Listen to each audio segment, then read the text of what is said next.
zina dengan tetangga di seberang rumahnya. Suaminya marah. 3 minggu setelah itu dia dipanggil Tuhan. Dan suami nggak mau urus. Dia ada di Nana Rohana. Tapi kami datang untuk berdoa, untuk mengampuni. Di rumah, di depan peti mati, masih bisa bilang begini, gua nggak duga, coba, ada sakit hati, gua nggak duga. Dia nangis dipukul peti matinya. Lihat, jadi roh jahat. Ini jangan main-main. Coba-coba Bapak Ibu, kenikmatan itu Amsal tulis. Nanti baca di rumah. Amsal 5. Ditulis di situ. Nikmatilah apa yang Tuhan berikan. Air lembungmu, masa mudamu, engkau birahilah dengan, maaf yang udah menikah ya, khususnya untuk payudaramu, nikmati, tapi bukan payudara orang lain, istrimu. Firman Tuhan katakan seperti itu. Bukan istri tetangga, bukan orang lain, tapi istrimu. Saudara, ada banyak hal mereka melakukan, melanggar firman Tuhan.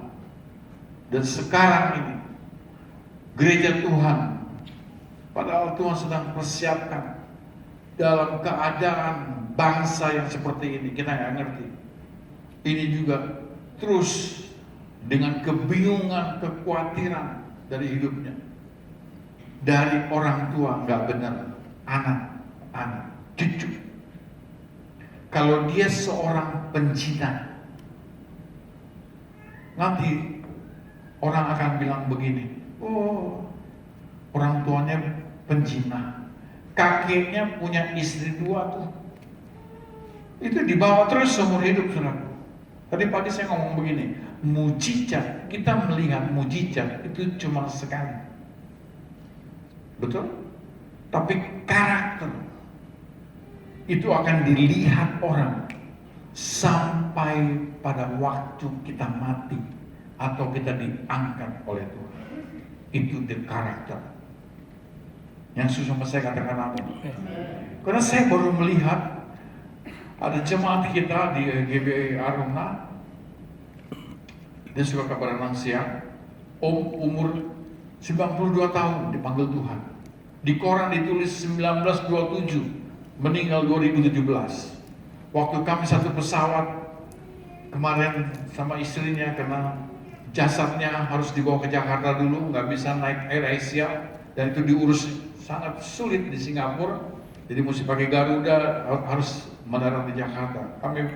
Dia pulang bersama-sama dengan saya habis ikut konferensi di Singapura, duduk saya lihat tante dia jalan, sampai di Hussein kita turun sama-sama, tante oh nggak ikut sini, enggak, mesti ke ini. Itu waktu di pesawat tante saya bilang, saya lihat tante ini luar biasa, ke toilet sendiri, jalan, nggak dituntun, cucunya tidur, yang satu lagi main HP, tapi si omanya, neneknya jalan sendiri ke toilet restroom di pesawat. Waktu itu Tuhan bicara apa? Lihat, dia bisa meninggal sampai 2017, umur 90 lebih. That is karakter yang bisa dilihat. Kamu harus seperti itu. Dan saya kenal tante sama om ini, kalau ibadah 10-12 saya suka ngomong begini kalau ketemu, tante, om apa kabar? Baik. Selalu saya ngomong begini, bisa nggak ya? Saya sampai nggak ya? Sampai umur kayak tante? Dia selalu ngomong bisa. Itu waktu meninggal di Nana Rohana, sampai di kuburan juga saya melihat betapa anak-anak semua punya anak 6, cucu 28, terus buyutnya berapa gitu, ditaruh di satu tempat di San Diego. Waktu penguburan juga semua ditutup seperti ini pakai AC. Saya bilang sama Pak David, waduh keren banget ya. Kita di atas kuburan yang panas begini nggak merasa panas. Mereka keluarga diberkati Tuhan, keluarga yang takut akan Tuhan. Semua keluarga, saya tahu persis, mereka adalah keluarga yang takut akan Tuhan. Dia mempersembahkan yang terbaik buat orang tuanya, buat kakek, buat engkongnya, buat papa yang dikasih Tuhan. Gitu lihat dengan, wah, ini sewa berapa ya? Oh paling 30 juta pada kerja. Coba tanya-tanya. Cuma waktu acara 2 jam, kita mesti sewa tenda pakai AC, pula AC, dingin, kita kedinginan di San Diego. Di terik matahari seperti itu, kursi disediakan 250 duduk, kursi. Katanya cuma 2 jam, harganya cukup lumayan, 155 juta. Dia korbankan buat orang tua yang sudah begitu mengasihi dan menghormati. Dia memperanakan anak-anak semuanya dipakai Tuhan sebagai pengusaha-pengusaha yang berhasil. Dari mana? Orang tua yang takut akan Tuhan, semua anak cucu-cucunya diberkati Tuhan. Temukan. Tanah yang dia beli juga. Waduh, ini tempat bagus banget. Berapa? 2 lubang, 2 lubang. Disiapkan buat tantenya dari anak-anak dan menantu. 4M. Saya pikir 400 juta. 4M, 2. Lihat saudaraku, keluarga yang diberkati Tuhan. Kalau kita sama-sama saling menghormati pernikahan kita, betapa kehadiran Tuhan dalam hidup kita itu terus menerus ada bersama dengan kita. Amin. Jangan main-main. Ada kesalahan, langsung terus cepat minta maaf. Jadi saya ini tinggal di Cihanjuang. Kalau saya dulu, ini kejadian udah lama. Bagaimanapun kita selalu ada masalah. Kita tinggal di Cihanjuang. Kita naik mobil. Dulu mobil saya masih saya masih ingat. Ibu Felicia juga kalau cerita saya seperti ini, kalau dia datang ada di sini, dia pasti senyum-senyum. Karena ceritaannya itu lagi, ini yang terjadi soalnya. Jadi kita kejar-kejaran dengan waktu ke kantor. Kalau kita lebih 1 menit, uang makan hilang. Jadi kita kejar untuk jangan sampai telat 8:30, lebih 1 menit. Merah dia di situ, langsung uang makan hilang. Jadi kita kejar lumayan kan uang makan, namanya juga karyawan kan, katakan karyawan. Saudara yang menjadi karyawan pasti mengalami seperti itu. Jadi kita, Ibu Felicia lebih baik dia dandan di mobil daripada di rumah. Jadi saya sediain kaca buat dia kosmetik berhias di sini. Lewatlah kita dari atas Sentra Duta. Di daerah Sentra Duta itu banyak polisi tidur. Sementara Ibu Felicia dandan. Dia sampai hafal banget. Dah personelnya 1 dong. Jangan 3, betul ya, kalau 3 ringan katanya. Ini personel 3 nih, 1 dong dah. Oke 1. Dia dandan. Sekali waktu dia dandan, dia ngomong begini, dia nggak, waktu itu kacanya belum saya beli, apa udah saya beli, lupa saya. Dia ngaca gini, tapi dia tanya sama saya, dia tengok, dah, apakah pipi saya kemerahan nggak? Saya sedang setir begini, dengan spontan saya ngomong, merah kayak anak babi. Istri saya langsung diem, saya langsung bersalah. Waduh, ngomong kayak anak babi, saudaraku. Puji Tuhan, nggak sampai 3 hari. Besoknya kita begitu lagi jalan, dia udah dandan, dia kasih pertanyaan sama saya, pertanyaan yang saya jawab kemarin. Dah, giliran istri saya yang nanya, dah, muka saya merah nggak kayak anak babi? My God. Langsung saya berhenti dan saya apa yang saya lakukan? Saya bilang minta maaf sama dia. Untung baru 2 hari apa 3 hari. Kalau 3 tahun disimpan stroke. Waduh, pencamat. Boleh bayar, Pak. Saya yang bayar. Pecah berarti membeli. Amin. Jadi saudara jangan coba-coba. Kita punya perkataan di hadapan Tuhan bersama suami istri. Istri itu kalau udah diomongin yang jelek itu pasti disimpan. Mestinya kan begini ngomongnya, I love you. I love you dah. Waduh, itu kalau istri diwirain, di ngomongin aku cinta padamu. Jangan bilang, iya ada nenek-nenek, bukan. Tapi tetap kita mau merasakan ekspresi kita mengasihi dia, mencintai dia. Dan juga saudaraku, suami-suami dengar baik. Kadang-kadang saya punya salah juga. Ini udah duduk nih makan. Itu dispenser. Dia ambil air, dia duduk. Tapi buat ambil air sendiri. Saya belum dikasih air. Saya bilang, dah, tolong dong air minum. Kamu ngomong dong dari tadi. Orang udah duduk mau makan, kamu suruh. Kadang-kadang ngomong begitu.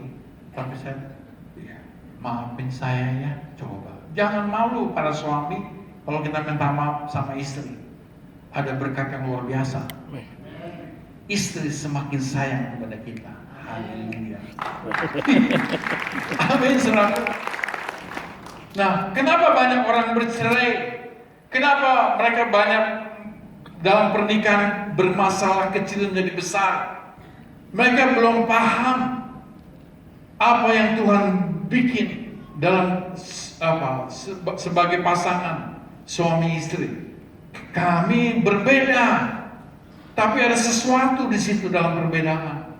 Saya sama istri saya berbeda. Saya pria, dia wanita, kan begitu. Tapi kalau kita lihat di kaca, kalau kita pernikahan yang udah lama, kita dijodoh, udah jodohnya Tuhan, itu muka bisa sama. Betul? Kayak kakak adik, ini kakak adik, kayak kakak adik yang bukan, ini istri saya, ini suami saya. Jadi kalau kita, ya bayangkan saudaraku, setiap hari bertahun-tahun kita ada bersama-sama. Ada masalah, kita minta maaf. Kita berbeda, saya gagah, istri saya berwarna-warna, karena dia wanita. Orang pria semakin tua semakin gagah. Amin? Amin. Yang lelaki pria, tapi yang wanita semakin tua semakin seperti nenek-nenek sihir. Itu Alkitab ngomong, sudah bukan saya. Nggak ada kakek sihir di sini, sudah. Tapi kalau nenek-nenek yang penuh dengan Roh Kudus, penuh hadirat Tuhan, nggak usah bersolek. Istri saya nggak ada pergi kemana-mana, operasi muka, sampai ada orang ngomong begini, Pak Slam, ada Ibu Felicia teh dioperasi ya? Ada yang satu jawab, iya, pakai benang kasur. Dijawabnya begitu, masa iya benang kasur? Sampai ada orang ngomong seperti itu. Saya suaminya tahu dia nggak pernah pergi ke mana, ke salon untuk make up. Dia hanya make up sendiri. Dia pernah pergi 2 kali menikahkan anak saya yang pertama dan yang kedua. Hari-hari biasa dia berhias sendiri. Kenapa bisa cantik seperti itu? Halo, kenapa? Ada hadirat Tuhan. Ibu-ibu nggak usah pergi ke salon. Kalau di sini semuanya masuk dalam hadirat Tuhan, salon sepi di Kota Bandung. Amin. Nah, pakai kosmetik apa? Pakai ini. Cuma pakai apa? Latulip. Milik cleansernya Latulip. Kenapa saya tahu? Kalau habis pakai duit saya. Tapi nggak apa-apa, kan buat kecantikan istri saya. Betul nggak? Itu aja. Tapi yang lainnya, itu dia.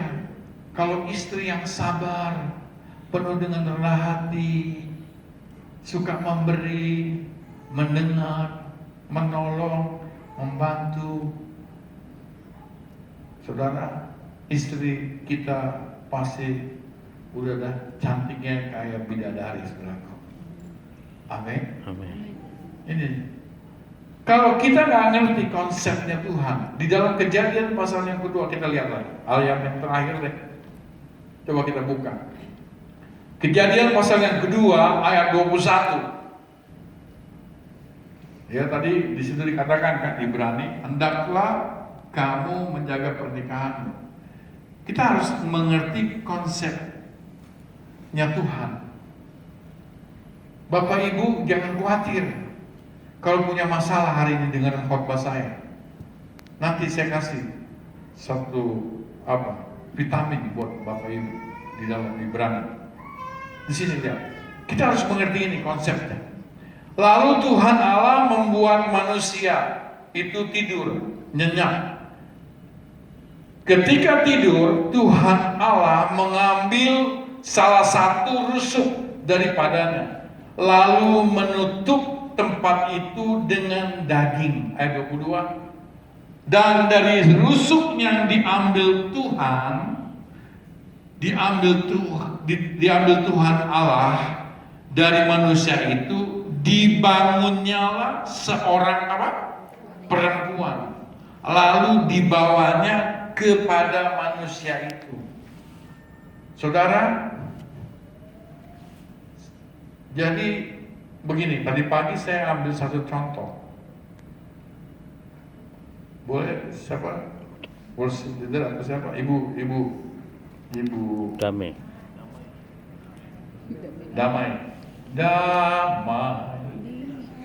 Nah, ibu ini ibu Damai. Ini Tuhan itu menciptakan Adam itu, di dalam Adam itu ada wanita dan pria, ada female, ada dua di situ. Nah, pada waktu Tuhan menciptakan perempuan, diambilnyalah tulang rusuk. Saya ambil contoh begini, kita ini ada 7 tulang rusuk. Diambilnyalah tulang rusuk dari manusia itu, diberikannya kepada perempuan. Ini 7 sama 7 diambil 1, ditambahin 1, jadi berapa? 8. Jadi tulang rusuk si perempuan berapa? Berapa? Halo? 8. Suami berapa? Kurang hiji, 6. Jadi kalau saya mengartikan begini, kalau ibu sebagai seorang istri harus lebih kuat daripada suaminya. Kenapa? Tulang rusuknya 8. Istri itu bukan perongrong tapi penolong. Tulang rusuknya berapa? 8. Ibu-ibu, saya mau kasih tahu nutrisi untuk kita damai. Jangan goblok-goblokin suamimu. Dasar goblok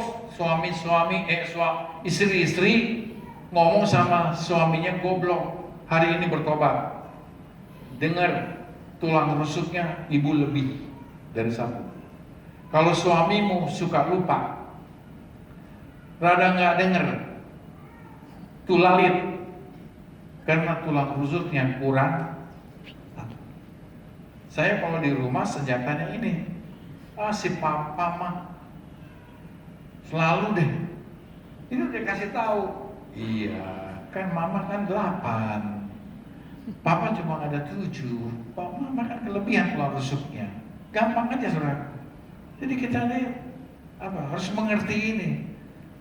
Suami kalau marah, kalau dimarahin suami, vitamin C-nya kurang, dia kabur, dia pergi, dia nggak mau dengar.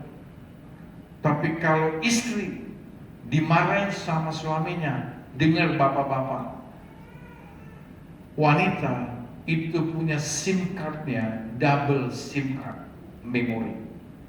Pada waktu kita marahin istri kita, itu memorinya keluar semuanya, karena dia punya double SIM card. Ada satu hamba Tuhan ngomong seperti itu. Benar, kalau kita lagi marahin istri kita, dia keluar semuanya. Saya mau keluar dari kantor sore-sore, itu di bulan Februari 2017. Sahabat saya, hamba Tuhan, saya mau keluar, saya mau hirup udara yang segar, karena ada acara doa pengurapan ujian persiapan itu. Tiba-tiba teman saya datang, Mas Lam mau kemana? Belum pulang? Belum. Pak, saya ada perlu sama Bapak. Ya, silakan. Oh, istrimu, aduh, salaman. Tumben, Ibu ada di sini sekarang sore. Iya, Pak. Dengan mukanya yang agak cembetut, tapi istrinya, suaminya juga gitu, emosi.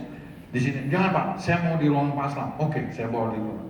Begitu sampai di ruangan saya, ini perempuan ini Pak, perempuan ini istrinya digituin. Perempuan ini Pak, dia nggak tunduk sama saya, kurang mau hormati Pak. Langsung dia berdiri, apa kamu mau? Dia mulai begitu ngomong perempuan ini, istrinya angkat bicara lebih daripada suaminya. Sampai suaminya juga rada takut, mungkin baru itu dia dengar istrinya ngomong gitu. Ini Pak main Facebook. Kamu main Facebook, saya juga nggak marahin kamu. Dan saya juga lihat, tapi kamu sama siapa? Sama siapa? Wah, ramai saudara. Saya bilang, di sini bukan tempat pertengkaran. Kamu mau damai apa mau bagaimana? Saya keluar, kamu ribut ya berdua, saya mau pulang dulu. Jangan. Kami doa. Karena ada satu Roh Kudus, ada pemulihan, kami berdoa. Hari ini suami istri masih utuh dan diberkati Tuhan.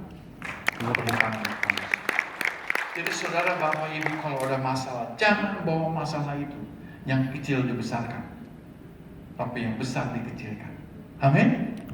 Paling gampang kok. Kita renungkan kembali. Ini kita berkenan di hadapan Tuhan. Artinya ada sesuatu pada waktu kita mendapatkan istri. Luar biasa. Anda suami-suami dengan Anda berhasil itu karena, jangan bilang begini, tanpa kue aku juga bisa. Waduh, gawat. Kamu ada karena saya. No. Dua dipersatukan.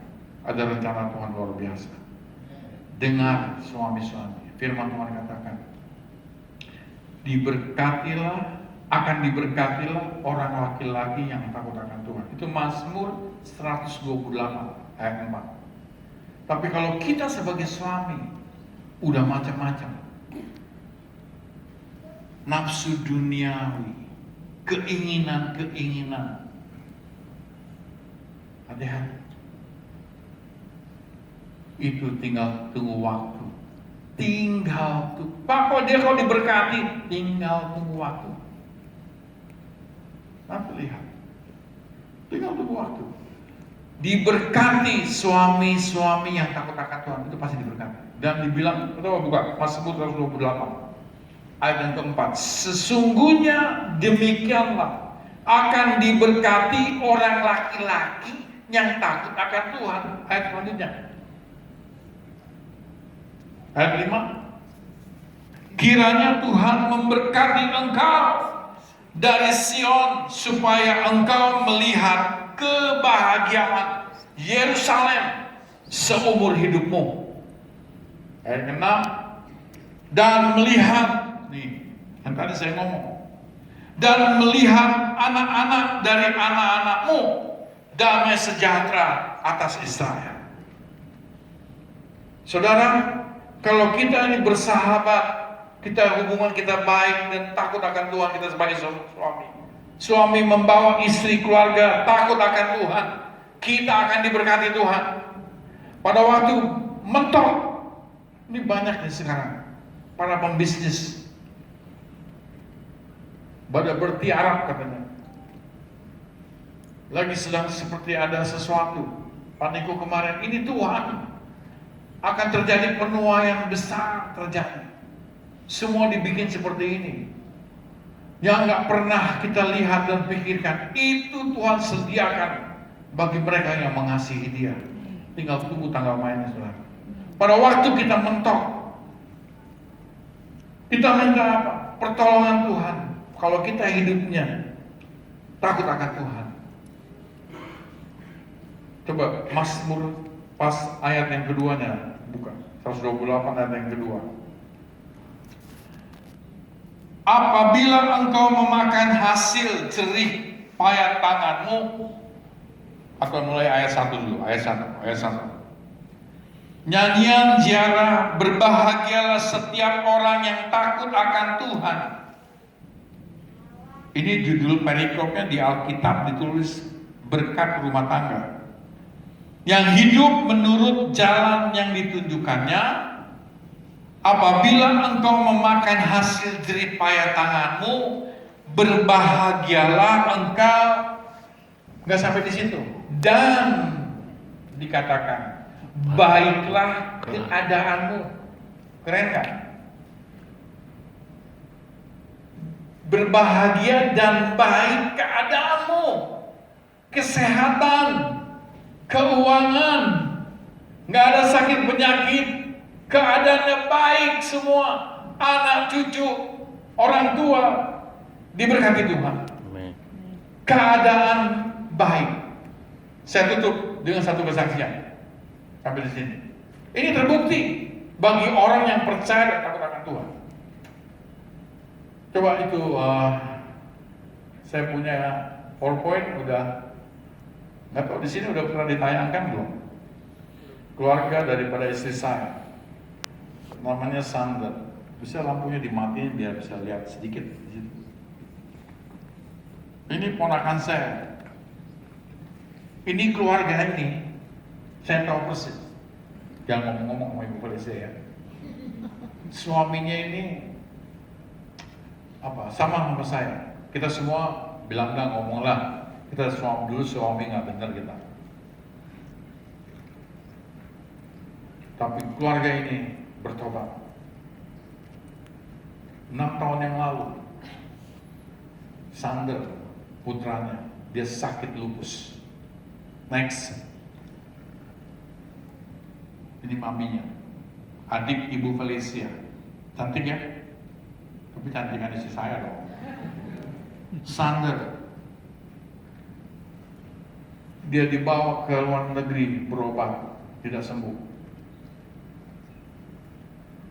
Bukan sembuh, jadi bengkak keadaannya. Sakit lupus. Itu penyakit virus, dia bisa menyerang kemana aja yang dia mau, ke otak, ke jantung, ke paru-paru. Next, dalam keadaan seperti ini. Next, ini bukan papahnya. Waktu suaminya udah menyerah, dia cari di situs di internet rumah sakit yang ada di Indonesia, rumah sakit lupus. Akhirnya dapat di kota Jakarta. Waktu dia bawa datang ke rumah sakit lupus di Jakarta. Next, infus di mana-mana. Next, udah kayak orang mau mati, nggak bisa ngomong udah kayak orang gila, ngomongnya ngaco. Terus dokter cuma kepala rumah sakit lupus Jakarta, ibu pakai otak. Ibu sudah kemana-mana, sekarang dibawa ke sini, mana mungkin bisa sembuh? Suaminya bilang apa? Dicoba, disuruh coba. Karena dana ada yang bantu juga, dia kerja di supermarket Gelal, supermarket di Makassar. Kalau saudara ke Makassar, ada Kentucky Fried Chicken di sana. Dia punya cabang di sana. Kalau saudara mau cari yang namanya Sander, mau tahu ceritanya Sander, tanya sama dia. Dokter bilang, sekalipun Sander sembuh, dia tidak bakal punya anak. Dan yang luar biasanya apa? Kita berdoa. Mamanya selalu ngomong firman Tuhan, Sander, oleh bilur-bilur Yesus kamu sembuh. Sander, ngomong dong Sander, oleh bilur-bilur Tuhan Yesus Sander sembuh. Mamanya nggak pernah nangis, memberikan wajahnya sedih di depan anaknya. Dia selalu cantik seperti ini. Kalau dia nangis, dia pergi ke restroom. Pantesan saya lihat di tasnya gede banget, bukan duit di situ, bedak kosmetik dan tisu. Keluar udah cantik lagi seperti ini. Gak pernah mengekspresikan kesedihan buat Sander dan keluarga. Semua keluarga untuk berdoa. Ternyata luar biasa. Next, Sander sembuh. Ini sebelah sini Sander. Jadi gendut lagi saudara. Tepuk tangan untuk Tuhan Yesus. Kalau dia ke Jakarta, check up, dia melayani di sebelahnya orang lupus, orang Muslim. Next, main musik sekarang di gereja GBI Rock Makassar. Dia kalau datang, dia selalu kepengen ketemu sama orang-orang yang sakit lupus. Ini 6 tahun yang lalu. Next, dia berkumpul dengan komunitas lupus. Dia menyanyi lagu gereja tapi nggak ada nama Yesusnya. Mereka senang. Saya sampai terharu dengan Tuhan. Nyanyi lagu itu lagi dong. Lagu apa? Lagu gereja. Ini semua orang Muslim. Tapi menjadi berkat. Next, 2016 dia menikah dengan gadis yang paling cantik di kota Makassar, dari keturunan Manado, orang Chinese keturunan Manado. Waktu dia pacaran juga saya tahu, kamu mau sama saya, aku cinta kamu. Next, pesta dengan meriah 2016 bulan Februari. Kami hadir. Next, di kota Makassar, dokter bilang kamu gak punya anak. Apa kata dokter? Apa kata Tuhan? Next, Sander punya anak. Haleluya. Fotonya saya menangis. Dari suami istri yang bobrok bertobat. Orang tua yang bertobat, hubungan suami istri berkenan di hadapan Tuhan. Pasti anak. Dari anak laki, adik ipar saya punya anak, punya cucu lelaki. Dari anak yang perempuan, dia punya cucu yang perempuan. Lihat betapa baiknya Tuhan Yesus. Jangan berhenti kalau kita punya dosa. Terus minta sama Tuhan. Cari Tuhan, pulihkan aku Tuhan, pulihkan aku mau bertobat, aku mau sungguh-sungguh terus. Sekarang anaknya udah besar, agak besar. Di bulan 2017 di bulan Februari dia punya melahirkan anak. Betapa bahagianya. Terus lihat, saya kalau bilang sama dia, Sander, kamu ada sekarang itu nyawa sambungan dari Tuhan. Lebih lagi kamu bersama dengan Tuhan. Iya opa, dia panggil saya opa. Terus 2 bulan yang lalu anak ini diserahkan kepada Tuhan. Itu lihat di belakang ada orang baju putih angkat tangan begitu. Itu papahnya seperti itu. Papanya Sander. Semuanya bersuka cita. Tuhan kita baik, luar biasa. Ini waktunya gereja Tuhan harus mengerti ini. Kenapa? Tuhan sedang melawat gerejanya dari mulai keluarga. Biar di Bandung ini semua keluarga-keluarga itu takut akan Tuhan. Dari rumah Indonesia dimuliakan.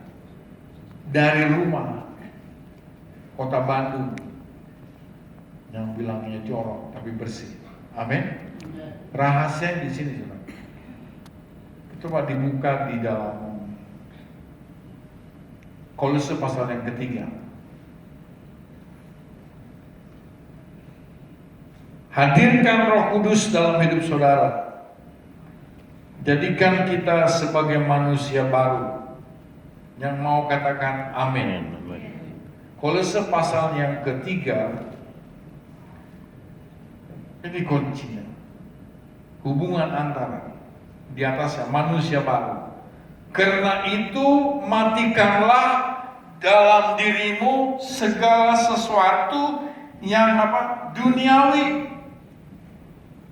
Karena itu matikanlah dalam dirimu segala sesuatu yang duniawi, yaitu percabulan, kenajisan, hawa nafsu, nafsu jahat, dan juga keserakahan yang sama dengan penyembahan berhala. Itu sama dengan penyembahan berhala. Ayat yang ke-6. Semuanya itu mendatangkan murka Allah atas orang-orang durhaka. Saudara mau masuk surga apa neraka? Pilih aja. Dari pernikahan saudara mau menentukan yang mana. Jangan main-main. Jangan main-main. Pak Niko kemarin ngomong, jangan main-main jadi orang Kristen. Kita harus sungguh-sungguh. Amin. Saya bersyukur di gereja ini banyak jemaat, banyak orang-orang lama saya lihat di sini. Yang dari dulu saya kenal, Pasti Payung di Margahayu.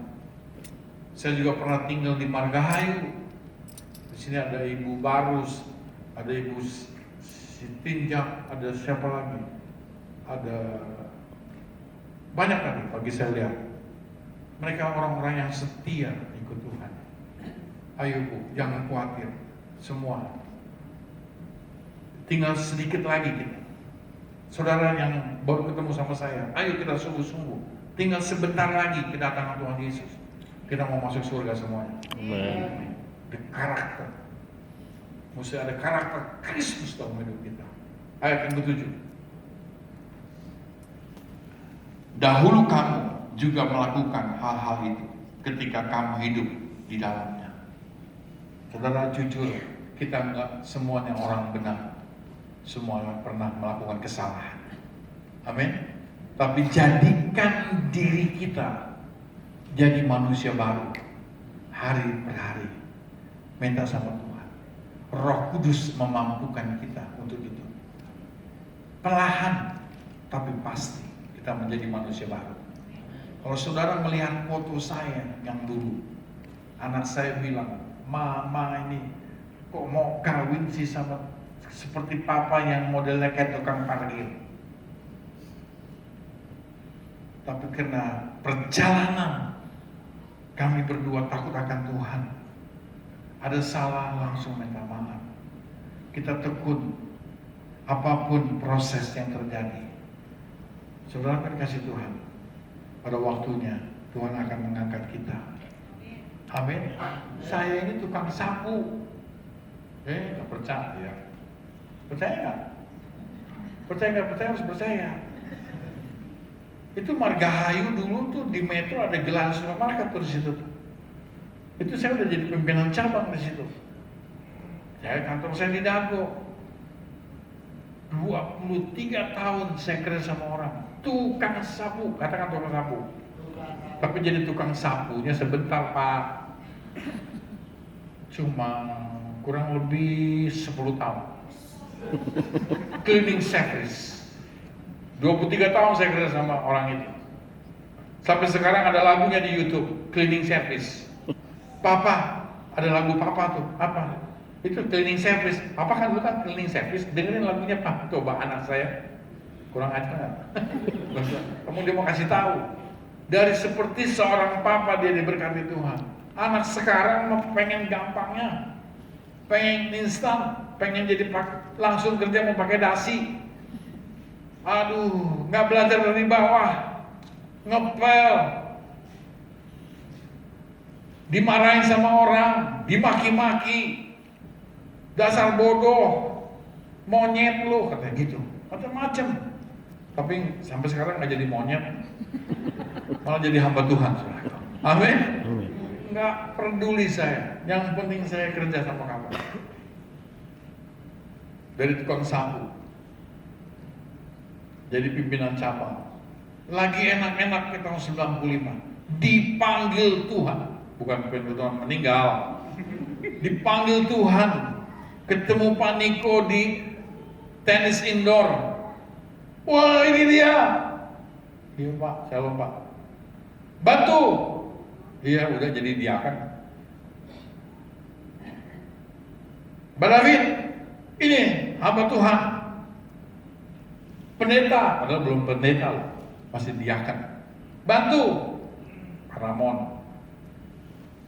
Pagi-pagi, saudara yang kerja pagi bawa pasang sound system, datang pagi di sini, upahmu besar di surga. Amin. Dan di bumi. Tepuk tangan di semua. Ini kan tempat bagus nih, bawa mic. Ntar habis ini bubar, jemaat udah pulang pada makan, ini yang kerja masih di sini. Itu sama saya, pagi-pagi di Paramount, jam 4 bersihin itu bekas diskotik. Ini mengalahkan pakai apa? Pakai karpet. Waktu di mana di Paramount pagi-pagi itu mau jalan crack, lengket. Maaf bicara, banyak itu manusia apa? Air mani manusia itu dari pria di situ kotoran. Kondom di mana-mana. Ambil kondom. Dulu belum ada kantong plastik yang begini, pakai kantong kresek, ambilin. Baunya habis bukan main, pakai karbol. Itu kerjaan saya dulu. 3 tahun saya di Paramount. Aslam dari seorang ROM, Regional Operation Manager di Kentucky Fried Chicken. Disuruh Tuhan suruh ngambilin kondom. Nangis saya. Dulu gua perintah manusia, sekarang gua diperintah sama manusia.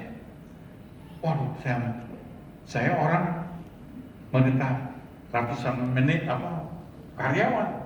Sekarang saya diperintah sama orang-orang diakan yang ada di senior yang di Paramount. Tangannya dipegang kencang, diseret sama saya. Untung puji Tuhan, saya nggak berantem sama dia. Tapi sekarang masih hidup orangnya. Yang satu baru mati. Kemarin masih hidup. Beberapa masih hidup sama saya. Dia baik sama saya. Kenapa? Saya nggak pernah marah. Saya berbaik hati. Karena saya tahu ini proses. Lalu dikasih Tuhan. Jadi waktu gereja pecah, Tuhan juga bicara sama saya. Pergi ke sana, cicing di dia. Tuhan bilang, kamu kerja sama manusia 23 tahun, kamu bekerja sama aku, bukan sama manusia. Iya Tuhan, iya Tuhan. Ibu Lelen, gembala sedang kita ibu. Pak David punya istri, dia ngomong sama saya, entong kemana-mana Pak Aslan. Saya masih ingat tuh, tahun 90 berapa itu? 98 apa 2000 pecah gereja. Entong kemana-mana di Dirway, gereja ini akan besar. Ini gerejanya Tuhan. Tepuk tangan Tuhan Yesus. Saudara jangan marahin hamba Tuhan. Ini kemarin hari Rabu. Tambahin sedikit nggak apa-apa ya? Boleh Pak ya? Kalau Bapak mau saya terusin. Nah, hari Rabu saya lagi duduk dan itu jam ngopi orang kantor, saya yang bikin kopi. Baru mau bikin kopi, saya senang bikin kopi. Saya barista GBS Kawaner. Mau bikin kopi, tiba-tiba ada telepon dari luar, dari depan, pakai earphone. Om, ada ibu, ada perempuan mau ketemu sama Om Aslam. Laki perempuan, ada jemaat mau ketemu laki perempuan. Masih muda apa udah tua? Setengah tua. Suruh ibu yang lain lah. Tante nggak ada lagi pergi. Akhirnya datang yang di depan. Datang ke ruangan saya. Saya baru mau berdiri, dia datang. Om, ibu yang di luar itu datang mau minta maaf sama Om. Waduh, kata maaf, ini salah apa saya? Langsung saya datang ke depan. Teman saya bilang jangan keluar Om, takut dia marah, nanti berantem kali. Ada suaminya. Ngomong di situ aja, di batas itu. Saya datang. Ya Bu, duduk. Dia bawa anak perempuannya, dia nggak bawa suami. Pak Aslam, saya mau minta maaf, saya punya salah sama Pak Aslam, sama gereja ini. Loh, ibu dari gereja mana? Dia sebutin gerejanya, bukan dari gereja kita. Tapi berapa tahun yang lalu Pak, saya punya salah, saya memaki-maki gereja ini, memaki-maki gereja ini. Dan Pak Aslam saya marahin. Terus Pak Aslam, saya ngomong apa? Gak tahu, saya udah lupa lagi. Yang saya ingat saya marahin Pak Aslam. Oh, di tahun berapa Bu? Dia tunjuk anaknya yang masih gadis, udah besar. Ini anak saya, cantik anaknya.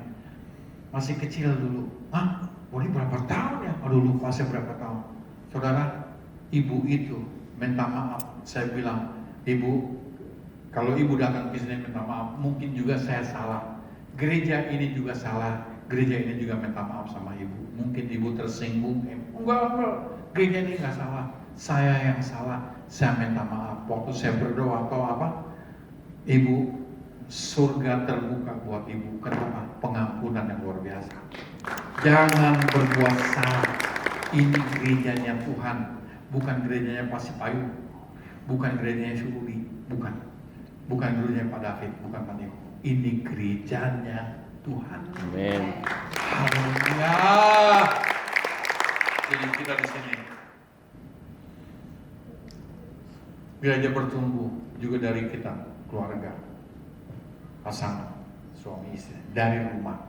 Tanpa ada saudara, gereja ini juga nggak ada. Amin. Jadi mari kita bersama-sama. Kita harus bersama-sama. Unity, ada kesatuan.